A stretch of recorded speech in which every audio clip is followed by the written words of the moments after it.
বল বিসমিল্লাহ, রাগ করলা শব্দগুলো নিয়ে আপনিও ঠাট্টা করছেন। তাহলে এই ভিডিওটা আপনার জন্য।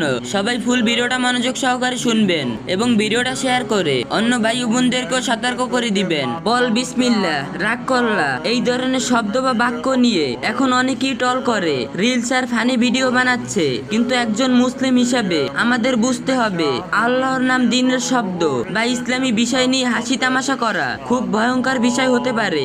বিসমিল্লাহ কোনো সাধারণ শব্দ না, এটা হলো আল্লাহর নাম নিয়ে শুরু করা। এটাকে ইবাদত সুলুক আমল। এটাকে যদি মানুষ শুধুই কমেডি টোল বা লেখালেখির উপক্রম বানিয়ে ফেলে, তাহলে ধীরে ধীরে অন্তর থেকে ইসলামের মর্যাদা কমে যেতে থাকে। আল কোরআনে আল্লাহ তাআলা বলেন, তোমরা কি আল্লাহ তার আয়াত ও তার রাসূল সাল্লাল্লাহু আলাইহি সাল্লামকে নিয়ে ঠাট্টা করেছিলে? তোমরা অজুহাত দিও না, ঈমান আনার পর তোমরা কুফরি করেছো। সূরা আত-তাওবা। এই আয়াত খুব কঠিন সতর্কবার্তা দেয়, কারণ দ্বীনের কোনো বিষয় নিয়ে